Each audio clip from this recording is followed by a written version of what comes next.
Picture this, the 11th of March, 1888, New York City. A Monday morning that feels like spring has finally arrived. Men walk to work without their heavy overcoats. Women open windows to air out homes that have been sealed against winter's chill for months. Children play in streets still damp from yesterday's rain. The temperature hovers around 50 degrees, comfortable, hopeful, deceptive. Because in less than 24 hours, this same city will be unrecognizable, buried under mountains of snow, paralyzed by winds that scream like banshees, transformed into a frozen tomb where over 400 people will lose their lives. This is the story of the Great Blizzard of 1888, the storm that rewrote the rules of urban survival and changed American cities forever. If this kind of deep dive into history's most dramatic moments speaks to you, hit that subscribe button. We're just getting started. On that deceptively mild Sunday evening, life across the northeastern United States looked utterly normal. In Brooklyn, a young clerk named Samuel Strong kissed his wife goodbye, promising to be home by supper the next day after his routine trip into Manhattan. In Boston, fishermen prepared their boats for what weather forecasters promised would be fair sailing conditions. Along the elevated railways of New York, conductors checked their schedules, expecting another ordinary Monday of shuttling commuters between boroughs. In Washington, D.C., government clerks filed paperwork, looking forward to the upcoming weekend. Across hundreds of miles, millions of people went to bed with no idea that they were spending their last night in the world as they knew it. The infrastructure they trusted, the routines they depended on, the very predictability of modern life, all of it was about to be tested in ways no one thought possible. You need to understand something crucial about 1888. This was before the National Weather Service as we know it existed. Weather prediction was primitive, based on local observations and telegraph reports that took hours to compile. There was no satellite imagery, no computer modeling, no Doppler radar. Meteorologists, a profession barely 2 decades old, relied on barometric pressure readings and temperature reports sent by telegraph from scattered stations. They could tell you what the weather was doing right now in another city, but predicting what would happen tomorrow. That was educated guesswork at best. So when 2 massive weather systems began converging over the Atlantic, one pushing frigid Arctic air down from Canada, another pulling warm moisture up from the Gulf, there was no way to see the catastrophic collision coming. No way to warn the millions in its path. No way to prepare for what meteorologists would later call a perfect storm. On Sunday night, the 11th of March, the first snowflakes began to fall. Gentle, almost apologetic. In New York City, night watchmen barely noticed. A little late-season snow, nothing unusual, nothing to worry about. By midnight, the temperature had dropped 20 degrees. By 2 a.m., the wind began to pick up. By dawn on Monday, the 12th of March, the world had changed. Samuel Strong woke in his Brooklyn home to a sound he'd never heard before.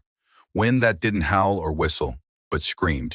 A primal, terrifying sound that seemed to come from everywhere at once. He walked to his window and saw nothing. Not because it was still dark, but because the air itself had become opaque. Snow wasn't falling. It was flying horizontally, driven by winds that would later be measured at over 80 miles per h-hour. Hurricane-force winds. In a snowstorm, Strong made a decision that morning. He would go to work anyway. The elevated railway was surely still running. His boss would expect him. This was 1888. You didn't miss work for weather.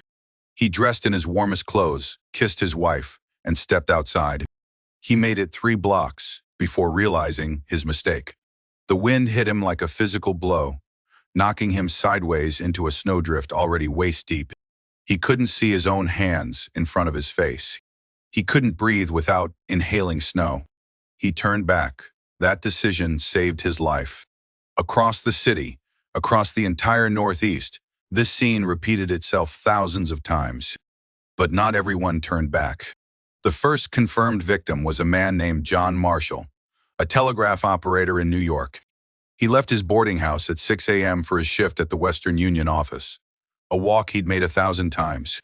10 hours later, his body was found frozen solid just 2 blocks from his destination. He had gotten disoriented in the whiteout, walked in circles, and collapsed from exhaustion and hypothermia. He was 32 years old. But here is what makes the blizzard of 1888 so uniquely devastating. It wasn't just one kind of disaster. It was a cascade of catastrophes, each amplifying the others. In New York Harbor, ships found themselves trapped in ice that formed so rapidly, their crews didn't have time to reach shore. Over 200 vessels were damaged or destroyed. Sailors froze to death within sight of land. In Connecticut, the storm surge, yes. This blizzard created a storm surge, flooded coastal towns even as snow buried them. People drowned in icy water, while snowdrifts formed around their homes. In Massachusetts, the combination of wet, heavy snow and hurricane-force winds created a phenomenon meteorologists now call thundersnow. Lightning and thunder during a blizzard, an eerie, apocalyptic spectacle that terrified those who witnessed it. And everywhere, the same story: infrastructure collapse. The elevated railways, New York's pride, the symbol of modern urban transportation, ground to a halt within hours. Trains became trapped between stations, suspended 30 feet in the air, swaying violently in the wind. Passengers huddled inside unheated cars, watching through frosted windows as the city disappeared beneath them. Some trains lost power. Some had their tracks blocked by drifts. One train in the Bronx was simply blown off its rails, tumbling into the street below. Miraculously, no one died in that particular crash, but dozens were injured. Telegraph lines, the internet of the 1880s, snapped under the weight of ice.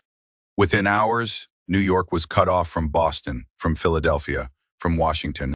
The entire northeastern seaboard became a communication dead zone. For 3 days, 25 million people were isolated in a pre-digital darkness. Newspapers couldn't get information. Families couldn't check on loved ones.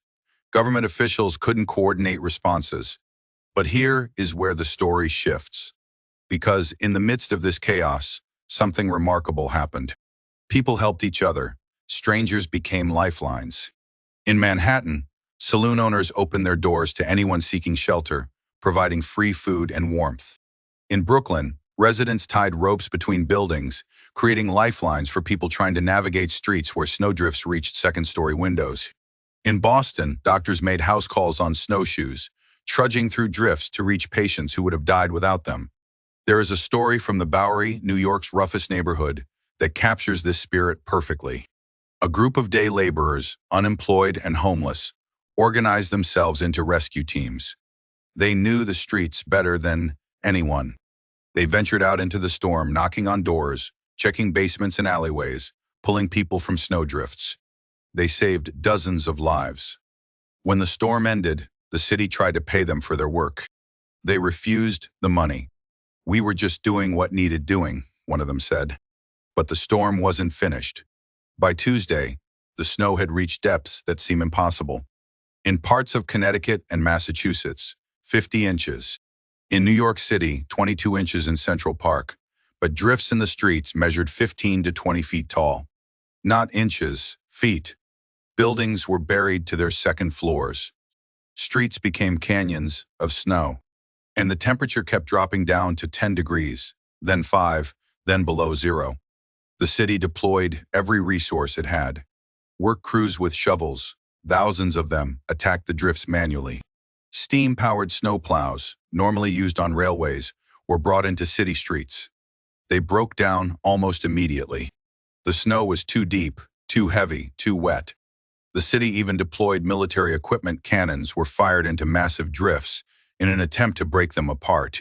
It barely made a dent.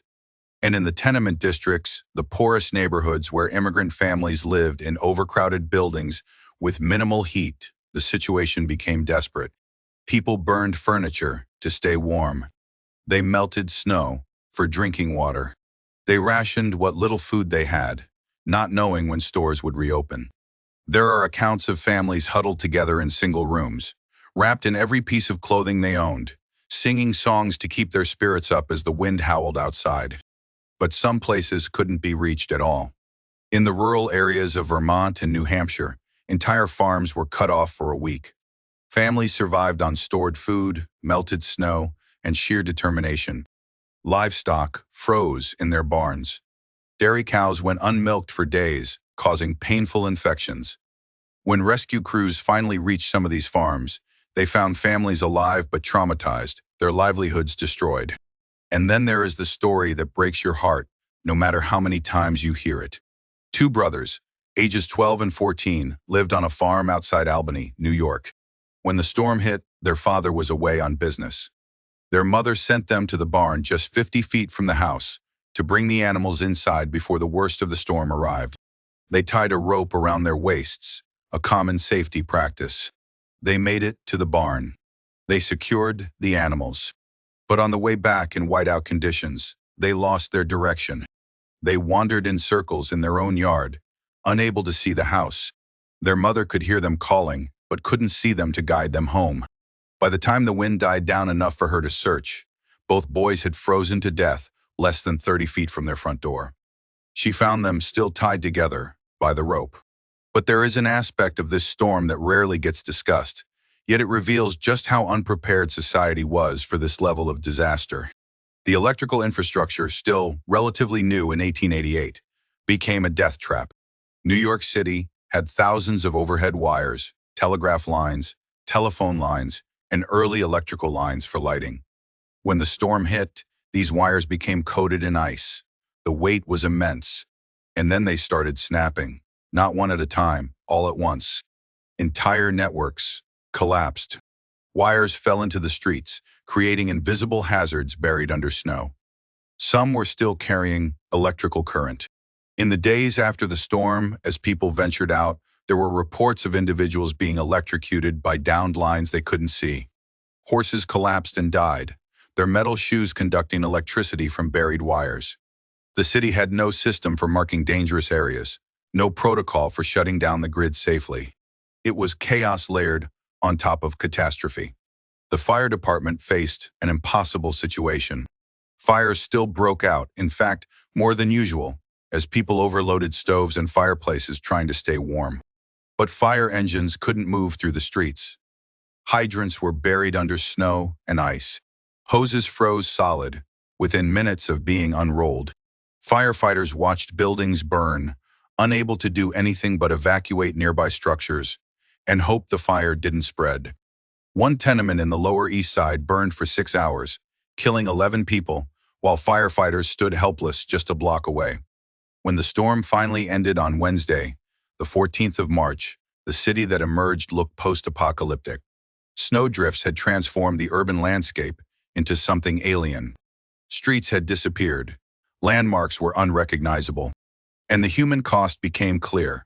Over 400 dead in New York alone. More than 200 ships destroyed.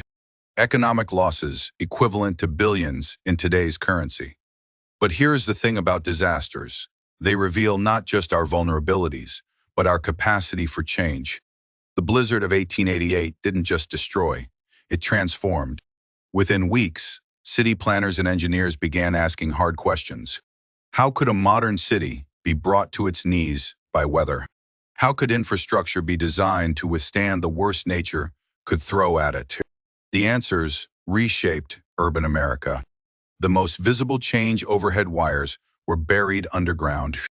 The death and chaos caused by collapsing electrical and telegraph lines convinced cities across the Northeast to invest in underground conduit systems. It was expensive, technically challenging, and took years to complete. But it happened. The next time you walk down a city street and don't see a tangle of wires overhead, you are seeing the legacy of the 1888 blizzard. The storm also revolutionized weather forecasting. The U.S. Signal Corps, which handled weather prediction at the time, faced intense criticism for failing to warn people. In response, the government invested heavily in meteorological science. More observation stations were built. Telegraph networks were prioritized for weather data. Forecasting methods were refined. By the early 1900s, the foundation of modern weather prediction was in place. Today, when you check your phone and see a blizzard warning 3 days in advance, you are benefiting from systems created in the aftermath of 1888. The subway system, New York's famous underground railway, was directly inspired by the blizzard. City officials realized that elevated trains were vulnerable to weather. Underground transportation would be protected. The first subway line opened in 1904, but planning began in the 1890s, driven largely by memories of trains trapped in the storm. And there were personal legacies too. Samuel Strong, the clerk who turned back after 3 blocks, never forgot that morning. He became obsessed with weather. He kept detailed journals of temperature, pressure, and precipitation for the rest of his life. He taught his children to respect nature's power, to never assume they could control it. When he died in 1932, his family found decades of weather journals, a personal archive of one man's attempt to understand the force that almost killed him. The families who lost loved ones formed support networks that lasted generations. In Brooklyn, a group of widows whose husbands died in the storm met monthly for over 40 years, supporting each other, sharing memories, ensuring their children knew the stories. They created a memorial fund that paid for education for children orphaned by the blizzard. That fund continued operating until 1952. In the end, the Great Blizzard of 1888 taught America a lesson that every generation has to relearn. Nature is not conquered by technology. Infrastructure is not invincible. And when systems fail, the thing that saves us isn't machines or buildings, it is each other. Today, there is a small plaque on the Brooklyn Bridge, placed there in 1938 on the 50th anniversary of the storm. It commemorates the hundreds who died and the thousands who survived. It is easy to miss if you are not looking for it. But if you stop and read it, you'll see a simple message. In memory of those who perished in the Great Blizzard, and in honor of those who helped strangers survive, may we never forget that our safety depends on our willingness to care for one another. The blizzard is long over, the snow has melted, the dead are buried. But the question it posed remains: when everything we depend on fails, who do we become? The people of 1888 answered that question. They became neighbors, they became rescuers. They became proof that humanity's greatest strength isn't technology or infrastructure. It is our stubborn, persistent, sometimes irrational commitment to helping each other survive. So, the next time a winter storm warning pops up on your phone, take a moment to appreciate it. That warning exists because 400 people didn't get one in 1888. And if you or your family has stories passed down about the Great Blizzard, share them in the comments. These stories matter. They're not just history, they're instructions for the future.